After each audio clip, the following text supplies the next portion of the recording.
what's up?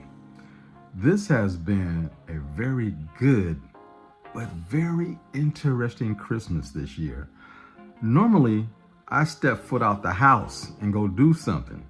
The multiplex, I made plans. I'm gonna go check out the new movie based on the story of Dracula, Nosferatu. Never made it out the house. I looked up for tickets on my phone. It was gonna be way too crowded. I don't like sitting next to strangers too much. I'm gonna cancel it. And then, bing, something went off in my head. That's right. Netflix is premiering NFL football Christmas Day doubleheader, and the second game during halftime, Beyonce is performing. I'm like, this is like a mini Super Bowl because both of the games had great teams. All the teams are in the playoffs, so it was a meaningful game.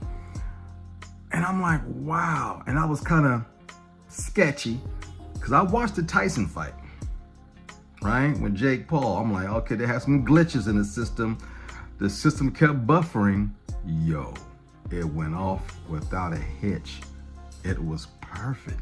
I'm like, then it dawned on me, this is a game changer. I'm gonna tell you what, everybody and their mama who's internet savvy or nerds who read comic books all seeing the Superman trailer last Thursday and since then have done reactions. Well, there's a whole bunch of people who don't do that kind of shit. They're called regular people. They just go to work, come home, watch TV, drink beer, eat food, burp, shit, that kind of thing, right? Well, that's what football people do, at least.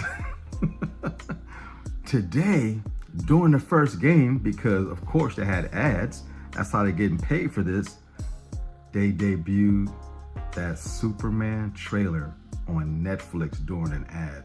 So your average everyday Joe Blow who loves Superman and comic book movies but don't live on the internet, seeing that trailer today via Netflix.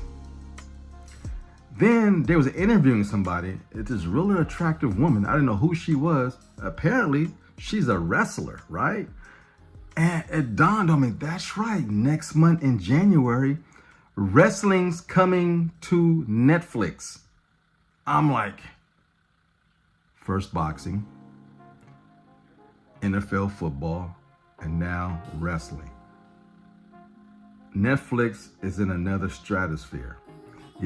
It keeps people like me out the movie theater, spending extra money to see a movie I don't want to see. And it's funny, my homeboy hit me up, Cinematic Tendency, right? He said, yo, I want to do another live video. I want you to be on there. We're going to do our worst, best, top 5 movies this year. Stipulation, they have to be theatrical releases. So, okay, I started thinking, dude, I couldn't come up with 5 movies that I liked in a theater this year. I couldn't come up with 5 bad ones that I didn't like. I know why, because I don't go watch bad movies no more. I don't pay attention to that. It's gotta be free at my disposal to watch a bad movie. And that's it. So I started thinking, I can't even put together 5 and 5. I can't do it. Some of my favorite movies this year were on Netflix. Nostalgia. One of my favorite actor comedians of all time made a comeback with Beverly Hills, Axel Foley. That was huge on Netflix. It made a ton of money via views, right? And then last night, Tyler Perry, who normally we come on here to dump on, put together his best film he's ever made.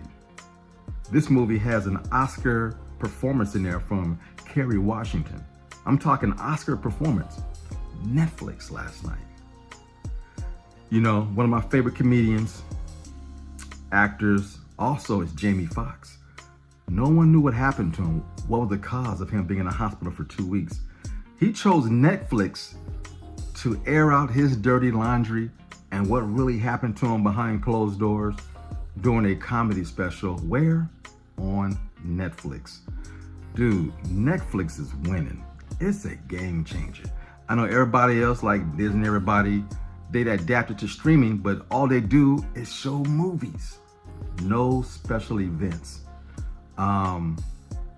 Yo, I gotta give it up, man. This is pretty damn amazing. And it kept me in the house. I didn't spend any extra money. I didn't go to a multiplex that's littered with a bunch of people I don't know. I don't want to sit with a bunch of strangers to watch a Dracula movie that everybody says it's good, but not great. You have to be a fan of that particular director, and I'm not. You know, his movies make me go to sleep. So it was cool. And I'd rather spend time at home and watch quality TV. It took Netflix a long time to start putting out quality content, but they figured it out. And you got movies going to the multiplex like that new Lord of the Rings movies. Dude, it's on streaming. After 14 days, theater says, get out of here. We don't want you no more. You ain't making no money. It's a cutthroat business. And now people like me have an alternative. And, you know, you guys that are doing reviews, you keep going to the multiplex talking about movies, you might want to stay your ass at home sometimes and check out Netflix. You might get better results. And that says, I'm just playing with you. But yo, I'm out of here. Peace. You know the routine. Like, share, subscribe, tell all your friends, and more importantly, leave your comments down low. And I'm out. Peace. You know the routine. Fade to black.